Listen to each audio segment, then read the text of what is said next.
Hi, this is Brian. Welcome to Philosopher's Notes TV, episode number 3.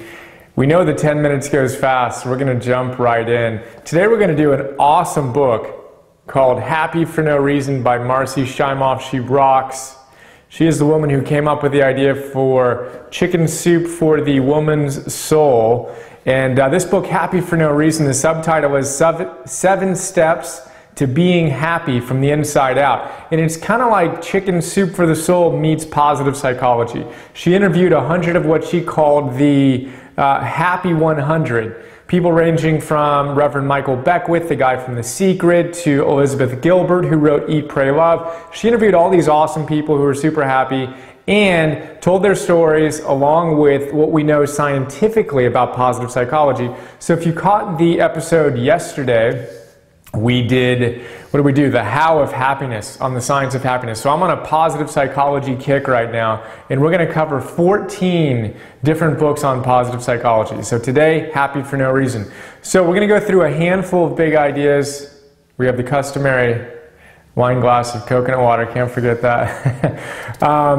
But we'll start with the idea that being happy for no reason isn't about never experiencing sadness or grief or anger or any of that stuff. It's about having a spaciousness where we hold a certain level of joy and happiness in spite of whatever might be going on in our lives. So it's not about always having a fake, happy, smiley, bobbing face. It's about having a deep connection to our highest self and being able to see a bigger picture, which allows us to be happy for no reason. So there's kind of a continuum that she talks about of happiness. There's unhappiness, which we're all pretty familiar with, I guess. It is, depression, all that kind of stuff. Then there's happy for bad reason, which is, cocaine, drugs, other addictions. You're happy not for a good reason. That's happy for bad reason. Then there's happy for good reason, right? So you got a job promotion, your business is going great, you met someone special, your relationship is fantastic, you had a child, whatever it is, you're happy for good reason. That's great. And the next step is happy for no reason.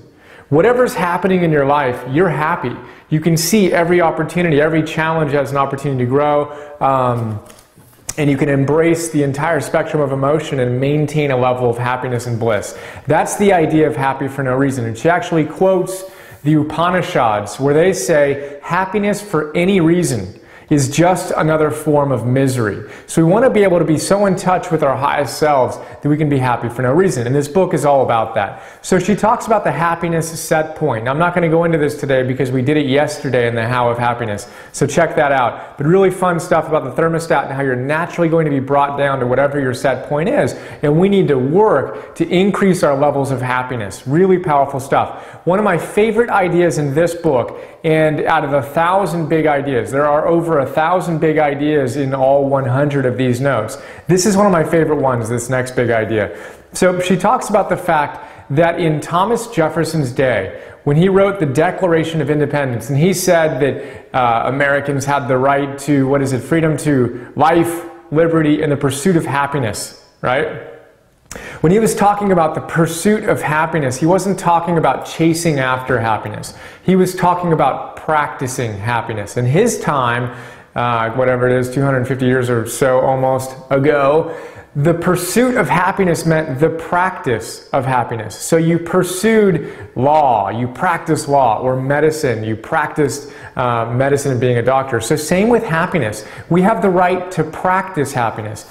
And it takes, as we talked about yesterday, about the same amount of attention. If you want to get good in anything, you need to practice. And Marcy has an awesome quote here. She says that it's unfortunate that most people spend more time selecting the next car they want to buy than they do figuring out how they can lead a more happy life.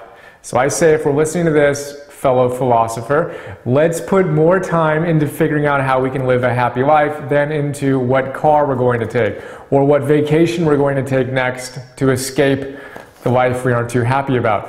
So powerful stuff there. She also mentions, we're going to quickly just hit on this and we'll come back to it in the future. She talks about the idea of responsibility. If you break it down into 2 words, it's responsibility. Happy people have the ability to respond to their situation. They're not knee-jerk reacting, all that kind of stuff. So Stephen Covey, who we're going to do his great book, The 7 Habits of Highly Effective People. Habit number 1 is be proactive. Be response-able. Everyone talks about this idea, and we're going to talk about it a lot more in the future. But for now, we're going to move on to the next big idea, which is, I call it scary mind math and ants, right? And if you don't already know, I'm basing this off of my Philosopher's Note 6-page PDF. You can check it out, click on the notes link, you can get more on that. But I'm basically using that as a guide. And usually it takes me 20 minutes to go through these. We're going to do it in 10 minutes. So scary mind math and ants. So get this, apparently, somehow researchers figured out that we have about 60,000 thoughts a day, right? So 60,000 thoughts a day, which is about 1 thought per second per waking out. All right, so 60,000 thoughts per day. But what's funny is 95% of those thoughts were the same thoughts we had yesterday. I think that's pretty funny. And what's even funnier, I don't know if it's funny or sad, is the fact that of those thoughts, 80% of them are bad. They're negative. That's 45,000 thoughts every day, if my math is right. I think it is. Negative thoughts. Isn't that amazing? Basically the same thoughts you had yesterday. And scientists actually call this automatic negative thoughts. Ants. A-N-T. Automatic negative thoughts. We've got ants running around in our heads, you can imagine. And what we want to do is cleanse that. We want to take some organic ant spray and figure out how we can reshape our minds. And again, this book isn't about just, again, the kind of fake, happy face, whatever. It's about rewiring our consciousness and being able to adapt our consciousness such that we're inclining our minds to joy, which is the next big idea I want to share. You might have heard of the story of the Cherokee elder who shares wisdom with his grandson, and he's saying something along the lines of, you know, grandson, there are 2 wolves. There's a wolf of happiness, and a wolf of unhappiness and despair and anxiety and regret. And they fight each other in your mind, right? And the grandson asks, okay, but which one of the wolves wins that battle? And the elder says, whichever one you feed, right? So Marcy shares this story, awesome story. So which one are you feeding? Are you feeding the happiness wolf or are you feeding the unhappiness wolf? And she talks about how we want to incline our mind to joy. We want to make it a habit, make it a practice to see beautiful things. So what can you appreciate in your life today, and how do you make it a habit? Rather than criticizing people and seeing all the things that are going wrong and blaming and all that stuff, see if you can incline your mind to joy. See all the things that are beautiful in people. See all the things that are amazing in your life, and incline your mind to joy. And we need to work on that because evolutionarily, scientists say our minds, and Marcy talks about this, our minds are kind of like Velcro for negative stuff.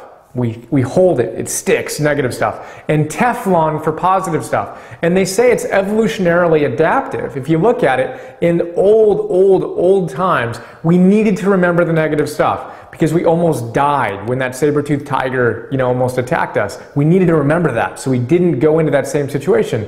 But we didn't remember the positive stuff. So what we want to do is incline our minds so that we have more Velcro on the positive stuff. And deal with the fact that we tend to really hold on to the negative stuff. Again, those automatic negative thoughts. Ants, we've got 1 more minute. So another big idea, and we're skipping a bunch of them here, but another big idea is the idea of gratitude. We talked about it yesterday. I mentioned gratitudelog.com. It's where I log my gratitude every day. You can find me at gratitudelog.com/Brian Johnson. Every day I put in the top 5 things I'm most grateful for. One more thing, baby steps. It's not about changing your life like that. It's about baby steps and what she calls Kaizen. You might have heard of Japanese concept, continual improvement. So when we hold the tension between our ideal and our current reality, the way we do that is baby steps. So my question for you today is, which of these ideas most resonated with you? What baby step can you take today to start integrating it in your life?